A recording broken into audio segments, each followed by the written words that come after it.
High student, আমি প্রিয়াঙ্কা বৈদ্য চলে এসেছি আরেকটা নতুন ভিডিও নিয়ে।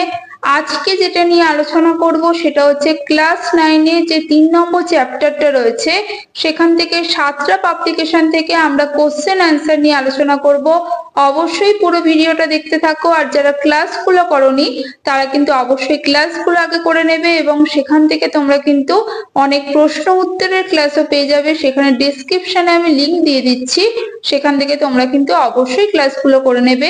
এবং আজকে আলোচনা করব সাতটা পাবলিকেশন থেকে, তোমাদের যে আপডেটেড সাতটা পাবলিকেশন সেখান থেকে কিন্তু কোশ্চেন অ্যান্সার নিয়ে আলোচনা করব। অবশ্যই ভিডিওটা দেখতে থাকো পুরোটা। এটা কিন্তু অনেক বড় একটা চ্যাপ্টার, তাই আমরা কিন্তু পার্ট পার্ট করে আলোচনা করব প্রত্যেকটা কোশ্চেন অ্যান্সার নিয়ে। অবশ্যই পুরো ভিডিওটা দেখবে। আর যারা ক্লাসগুলো করোনি ডেসক্রিপশনে লিংক দিয়ে দিচ্ছি, সেখান থেকে ক্লাসগুলো কিন্তু অবশ্যই করে নেবে। তো খাতা পেন নিয়ে বসো, আমার সাথে সাথে তোমরা অ্যান্সারগুলো লিখে নাও, তাহলে তোমাদের অনেকটা সুবিধা হবে। তো প্রথমেই যে প্রশ্নটা রয়েছে সেটা হচ্ছে সালোক সংশ্লেষে আলোর প্রয়োজন কারণ, সেটা হচ্ছে অপশন ডি হবে জলের ফটোলাইসিসের জন্য। তার সাথে 12 প্রশ্নটাও একবারে দেখে নাও। ভিটামিন ডি নিম্নলিখিত কোন রোগটি প্রতিরোধ করে, সেটা হবে অপশন এ রিকেট। 13 নম্বর প্রশ্নটাও দেখে নাও। কোনটি প্রোটিন ভঙ্গ উৎসেচক, সেটা হবে অপশন ডি ট্রিপসিন। ঠিক আছে। তারপরে যেটা যাচ্ছে 2 নম্বর, সালোক সংশ্লেষ ঘটে হচ্ছে দিনের বেলায়, অপশন এ হবে। 3 নম্বর প্রশ্ন যেটা রয়েছে সেটা হচ্ছে পাতার ক্লোরোফিল প্রয়োজন হয় কি কারণে, সেটা হচ্ছে অপশন বি আলোক শক্তি শোষণের জন্য। এইদিকে 14টাও দেখে নাও যে গোবলেট কোষ কোথায় থাকে, সেটা হচ্ছে অপশন সি যেটা আছে আন্ত্রিক গ্রন্থিতে। ঠিক আছে। 15 নম্বর প্রশ্নে কাদের ক্ষেত্রে মিথজীবী পুষ্টি লক্ষ্য করা যায়, এটা হবে অপশন এ লাইকেন হয়ে যাবে সঠিক অ্যান্সার।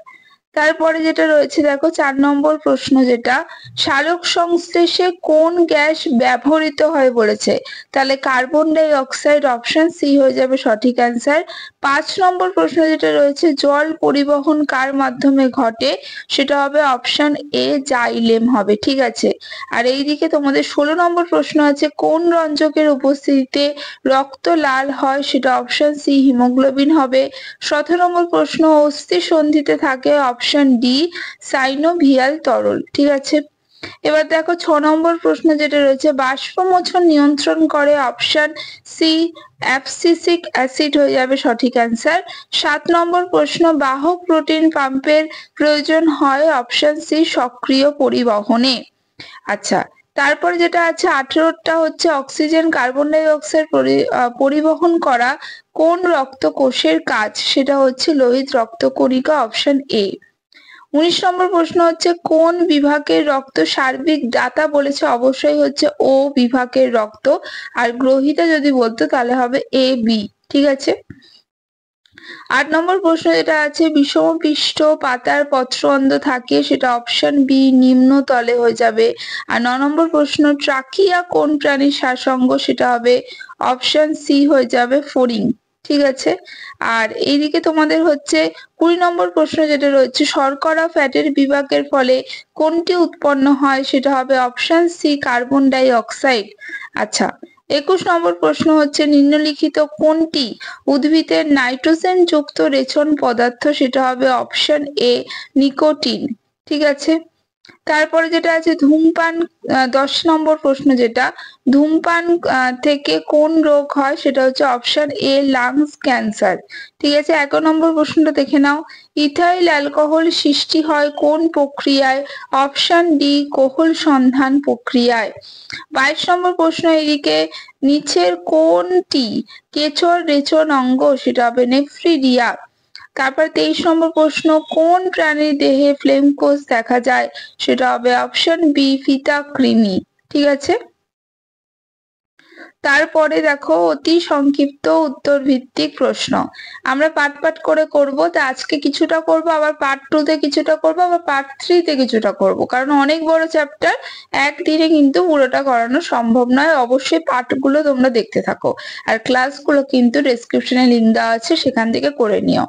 আচ্ছা। 1 নম্বর প্রশ্ন যেটা আছে জলের আলোক বিশ্লেষণকে কি বলে, ফটোলাইসিস। 2 নম্বর হচ্ছে কোন বিজ্ঞানী সালোক সংশ্লেষে অন্ধকার বিক্রিয়া পর্যবেক্ষণ করে, বিজ্ঞানী ব্ল্যাকম্যান। 3 নম্বর হচ্ছে ফোটন কণা কোথায় থাকে? সূর্যালোক। ঠিক আছে। 4 নম্বর প্রশ্ন হচ্ছে একটি গাছের উদাহরণ দাও যার মূলে সালোকসংশ্লেষ ঘটে। গুলঞ্চের মূল। 5 নম্বর হচ্ছে একটি ব্যাকটেরিয়ার উদাহরণ দাও যেখানে সালোকসংশ্লেষ হয়, সেটা হচ্ছে রোডোসিউডোমোনাস। তারপরে প্রশ্ন হচ্ছে সক্রিয় পরিবহন কাকে বলে? শারীরবৃত্তীয় প্রয়োজনীয় লবণের যে আয়নগুলো যখন বিপাকীয় শক্তি, যেটা হচ্ছে এটিপির সাহায্য কম ঘনত্বযুক্ত স্থান থেকে অধিক ঘনত্বের অভিমুখে প্রবাহিত হয়, তখন তাকে সক্রিয় পরিবহন বলে। ফুসফুসের আবরণীকে কি বলে? প্লুরা বলে। ঠিক আছে। তারপরে প্রশ্ন হচ্ছে শ্বাসমূল কোন উদ্ভিদের শ্বাস অঙ্গ? সুন্দরী গড়ান। তারপর প্রশ্ন হচ্ছে অ্যালভিওলাই কোথায় থাকে? ফুসফুসে থাকে। 11 নম্বর প্রশ্ন শ্বসনে কত অণু এটিপি উৎপন্ন হয়? 38 অণু। তারপরে হচ্ছে রক্ষী কোষ কোথায় থাকে? পত্ররন্ধ্রে। আর অতিরিক্ত শ্বাসযন্ত্র বিশিষ্ট একটি প্রাণীর নাম জিওল মাছ। ঠিক আছে। তাহলে এই ছিল আজকের পুরো পার্টটা নিয়ে আলোচনা করে দিলাম। নেক্সট পার্টের জন্য অপেক্ষা করো। নেক্সট পার্ট নিয়ে খুব তাড়াতাড়ি হাজির হব। আজকের মতো টাটা।